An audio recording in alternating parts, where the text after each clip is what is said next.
delighted to have been invited down to the beautiful Brockencote Hall in Worcestershire, and we're off today to meet head chef Adam Brown and have a chat about some of his dishes. Right Adam, you're going to do a dish for us today. What are you going to do? Today, obviously, we work closely with the seasons here at Brockencote, so today we're going to do it's a completely blackberry dish. So there's going to be like it's going to be a nice blackberry mousse, which is going to use oil side canister obviously to make it nice and light. We're going to do quite into spice and that's one of roots, so we're going to take a licorice root and we're going to make a blackberry and licorice root sorbet. We have some raw brambles on there as well, offsides, and a little bit of sorrel, the fresh sorrel there. Obviously it's mirroring the seasons of the blackberries, so you know nature's already done its turn and it's up to me to make it work. So the first thing we're going to do is the ice mousse. So we've got 400 grams of blackberry puree. So what we're going to do is we're going to reduce that now to 200 grams. So by that it's going to be zest of half a lemon. Okay, so you just do this over quite a low heat? It's quite a low heat, a moderate heat, and it's going to take a little bit of time to bring it down, obviously because the blackberry puree is generally quite thick.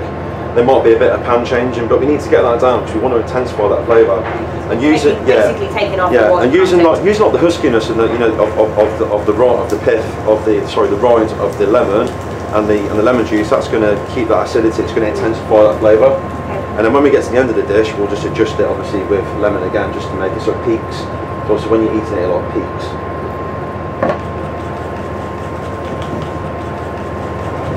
Okay, so obviously now that's reduced, we're going to have to make the base of the ice mousse.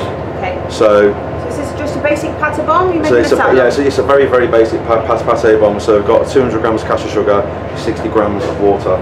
Everything's weighed in grams in the kitchen for consistency and more. It's more convenient. We're a really busy kitchen. We've only got 4 hours to do mise en place. So the scale's all over the kitchen. So obviously, instead of standing there trying to millilitres, it's a lot easier to weigh because then you can weigh into one thing as well, one vessel. So you're not swapping and swapping. So it's more efficient in time. That's my reason why I do that. So now we're going to bring that to 115. Take a little bit of time.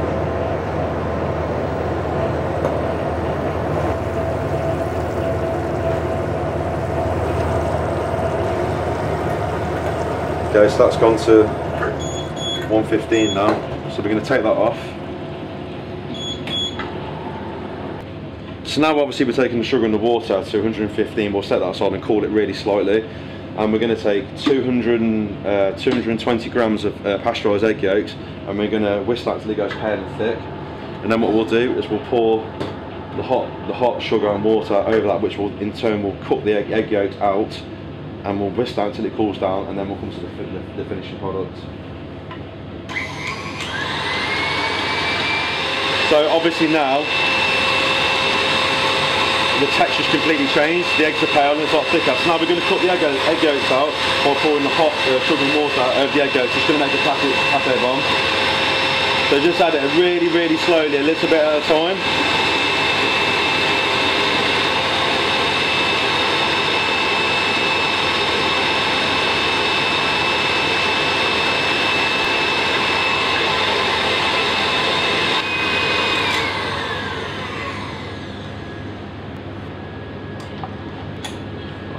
So now as you can see, it's nice and thick, it's nicely mixed in. So we're coming to the end of the finished product now. So we've got our classic pate bomb and we've got our reduced blackberry puree, which is now reduced to 200 grams. So we're going to fold, let's get every last bit out as well, the puree through the pate bomb.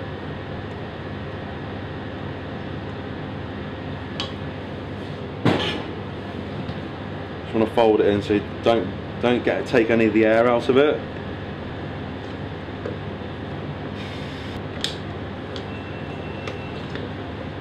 Okay.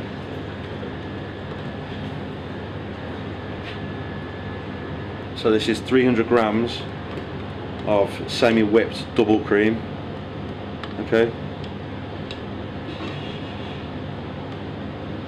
I'm gonna put that just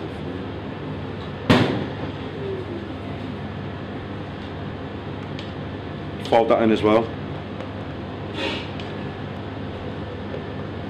Okay, now using an MSK product, you're going to use the blackberry flavouring. Actually, basically all it is just to uplift the mousse and just not, you know. And then what we'll do is we're going to adjust it with a bit of lemon juice as well. So again, it's going to start peaking again. So obviously, as you as you're eating through, obviously the acidity, it's balancing everything out, all the flavours out. To get it consistent, obviously when we're in the practicing stages of the dish, we obviously less is more, because you can't take out what you've already put in. So all that effort that you've put in, if you ruin it by putting too much of this in, you got to start all over again, and that gets quite annoying after a while. So it's literally 14 drops of this. So we've got to count them out. 1, 2, 3, 4, 5, 6, 7, 8, 9, 10, 11, 12, 13, 14. That is literally it. That is precise. Very precise.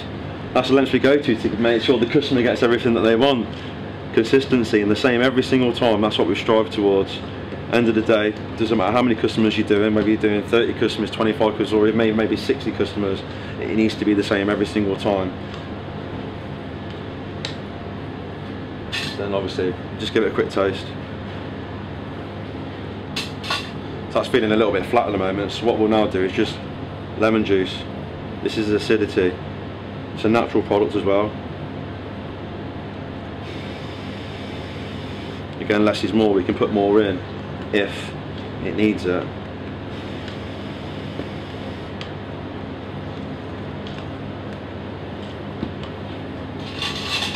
So again, we taste it again. It's all about tasting. You might have to taste this about 5 or 6 times before we've got it right, but it's about you knowing as well. At the end of the day, the same thing is as well, the blackberries are not always the same at the start of the season and they are at the end of the season. At the start of the season they could be more acidic, so you won't need as much lemon juice, but at the back end of the season they might be a lot sweeter. So in turn, by tasting and you knowing, you've got like a taste bank in your head of where you know where it should be. So obviously we put the 14 drops of the flavouring in, but the acidity level of it needs to be changed because the fruit itself is going to be different. It's never going to be the same. That's perfect now. At the end of the day, that's just nature. So what we're going to try and do is make the dish more delicate. So by doing that, we're going to use one of these, which is called an ISI canister, which you've seen in the Starbucks and stuff. It holds cream and that, you know, it basically whips cream. But this, we're going to inject air into it, which is in turn, when we pipe it into the mould, being that, we're going to aerate it. So when it freezes, it's going to be really, really, really light. So the finished product obviously is just going to be put into the siphon.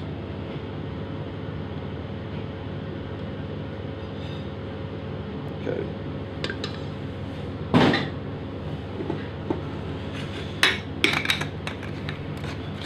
Make sure it's on tight.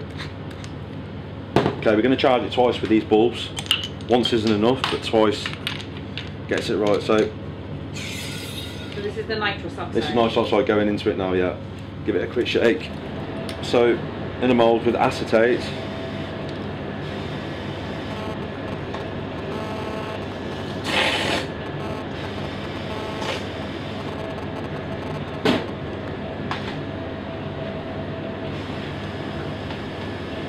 bit nice and flat. So as you can see, it's really moussey and aerated. And you freeze that now. So the next part of this we're going to do, we're going to make a blackberry sorbet, but we're going to infuse it with licorice root.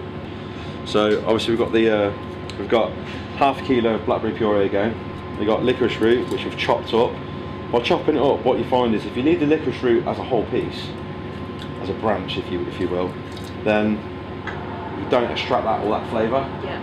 So what we do is we sort of chop it and blitz it up so it's into like chippings. Okay. So we've got 10 grams of licorice root chopped. Okay, so we're going to slowly bring the puree to the boil, really slow. Remember, it's quite a thick, so you start boiling it's going to catch on the bottom, so we just do it a little bit at a time. So the licorice root goes in. Then we're going to put in 30 grams of red wine vinegar. Now that might sound really, really strange, but that's our acidity to the dish. It just adds a little different dimension. And instead of being lemon with this one, we're going to use lime juice. Obviously you want different dimensions going through the dish, and I think because of the spice from the the lemon's a bit flat, but you get more of a different note from the lime, and that helps to go with the slight spiciness from the licorice. So into the blackberry puree and the licorice root, we're going to add 30 grams of red wine vinegar. Then we're going to put a further 5 grams of licorice, ground licorice powder. Okay. That's just going to lift it again. And then trimoline. We're going to add 145 grams of trimoline to this. So there's no sugar gone into this because it's already, the bar one's already got 10% of sugar into the trimoline. It's just going to help it. Okay. And I don't want it to be too sweet either. Just turn that on.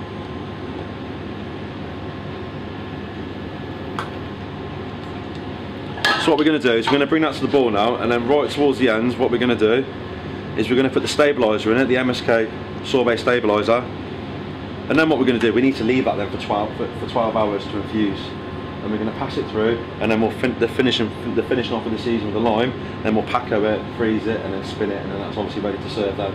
Okay. So it's a relatively simple process. Do you use a Packojet for? We use a Packojet for everything. We use our Packojet for everything. That is the one piece of kit in this pastry, and it has happened to us, it's brand new now, that new one. When it goes, you know what to do with yourself. You're relying on that much, it's just so user friendly. You know, you can do granitas in it, you can do mousses in it. Obviously we don't, because that is strictly for pastry, we don't cross contaminate at all. Just make that clear. It's literally just for sorbets, granitas and ice creams, that's all we use it for. Obviously, you know, we have tried to do like, you know, say like raspberry ripple in it, but obviously it don't, because it spins it at such a high velocity. You know, it's never going to happen. You need an ice cream chef. So it has its downfall as well. Yeah, and rum and raisin. If you put kind of any, yeah, it is a thing in the past, but I still think it's got a place. So we are lucky. We do have an ice cream machine, a small ice cream machine as well, so we can do that. But you don't get that lightness and that, you know, that feel that you want. This, you know, that you know, a sorbet that's really, it gets it really fine. Them fine shards of like, it's just so smooth. It just melts in your mouth. So obviously that's just 5 grams of sorbet stabiliser going into this. So just mix that in. That's just going to give it a nice smooth consistency, and obviously when it's on the pass it's going to hold that little bit, and when it by the time it gets from us to the guest, it's going to still be in its like wash out form, and gives it a nice glossy finish as well. Okay, so we're going to leave that now for 12 hours just to infuse, to take on that licorice flavour.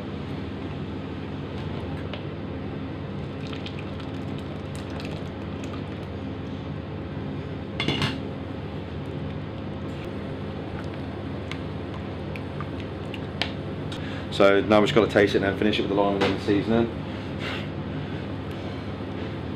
So a little tiny bit of lime juice, doesn't need much.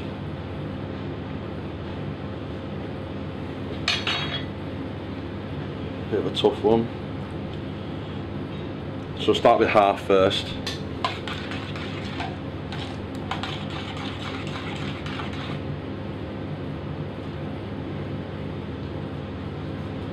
And then what we're going to do now is we're going to transfer that, now the taste is right, to a Packojet container, and that needs to be frozen right down, then solid to a solid block. And then what we'll do is we'll spin it, and it'll be a perfect product. But by using obviously the MSK stabiliser, you get that really nice finish. So we get like a nice glazed rocher, which we'll see obviously when we plate up. So plating up the dish, it's relatively straightforward. So we've got our blackberry ice mousse, which has been aerated with the RSI canister, which you've seen. The licorice and blackberry sorbet, some fresh brambles, a blackberry jelly. We've got a freeze-dried blackberry, which is basically on an Italian meringue, which we basically on a dehydrator. We dehydrate that for 8 hours. Yep. And so it's nice and crisp, and it keeps its really white colour and makes it nice and light. We've got apples and blackberries go together, so we've got a freeze-dried apple and oat hazelnut granola that we made just to hold the sorbet in place, and some foraged, which we obviously off-site. Big believer that we use the stuff on site as much as we can, so some sheep sorrel as well, which just adds a different dimension and acidity to the dish.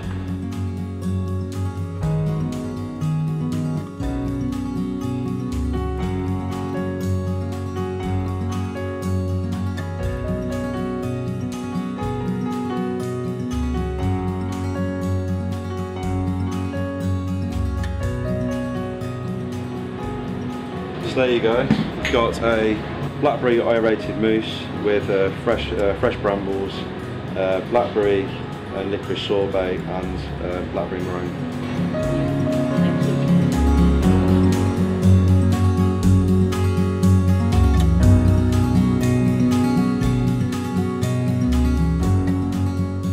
Hi Adam, thanks for having us down here today. Welcome. So just going back to, you know, the sort of path that took you to being this three-rosetted chef.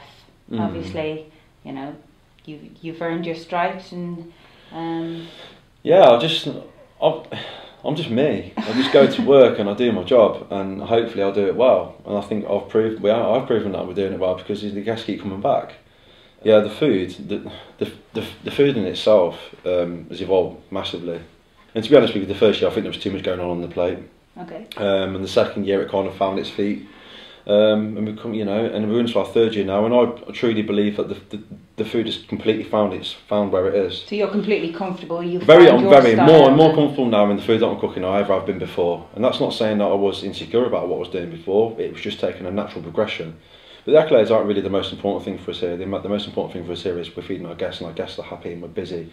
So, you know, we have to keep the food interesting and evolving with the times. And yeah, at the moment, I'm really happy with the way that things are. And yeah, you've created your own style. Put your own I believe now that I've created my own style. I've poured, you know, we haven't got so much going on the plate anymore, and you know, there's a lot more. We try to concentrate on, say, for example, at the moment we've got a sea bass dish with baby squid, and you know, we've got celeriac with that. Obviously we're going into the autumn now, we're very vinally seasonal here, you know that as well as I do, and that's what I massively believe in, and that's our philosophy. But going back to the celeriac, you know, we use different dimensions of the celeriac. So one bit salt baked in the salt baked clay, and another side of it is we compress and pickle it, and then we serve it raw as well, and we have a puree as well. So we're trying to get that one ingredient and we stretch it out. You know, we still want the sea bass to be style of the show, but everything else has got to be fitting in with it. And then obviously we're changing over to a celery velouté, but it was lovage. Now the lovage is finished, growing in our own gardens, and obviously we're going to go over to the celery, because you know, obviously now the autumn's coming and things start to die, and you have to be a bit more on your toes with your menus and stuff like that. But yeah. So you're quite lucky around here to have. Yeah, we are. Like, you know, we've got. This is why this establishment is, or this property is very suiting for me. You know, it's quite a natural, free-flowing style. So we've got like wood sorrel on site. We've got two different types. We've got sheep sorrel that grows on site when and that's why it's on that dish you did today, because it mirrors the seasons of brambles. You know, and it's like our philosophy here, or my philosophy here at Brockencote is, nature's, as cheesy as it sounds, nature's already got the answers for you.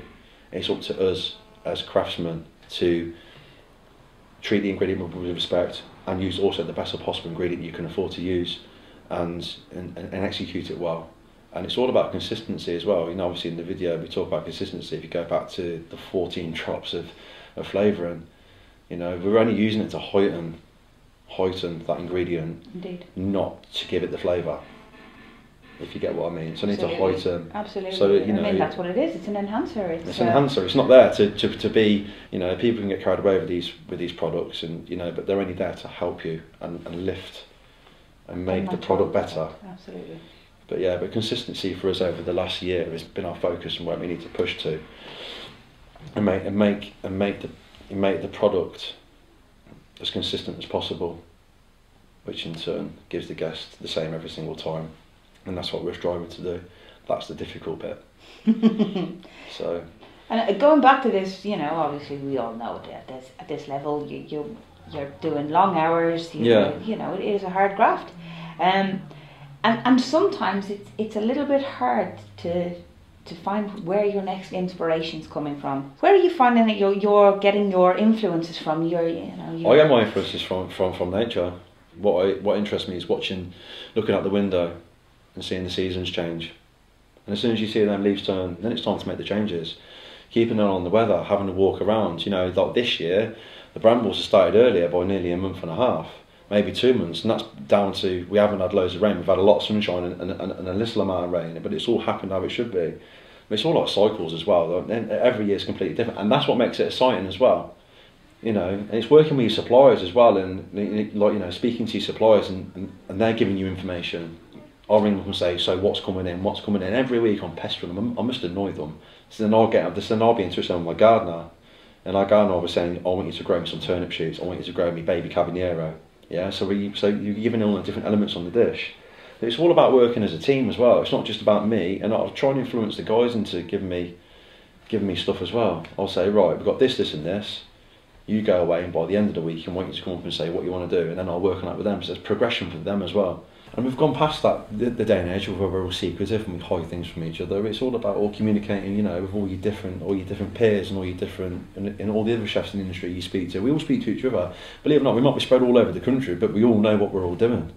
And that's, you know, and that's nice as well. That's really nice. When we, you know, it's good that we all communicate. It's a small world out there. Power of social media. Yeah, definitely, that's for sure.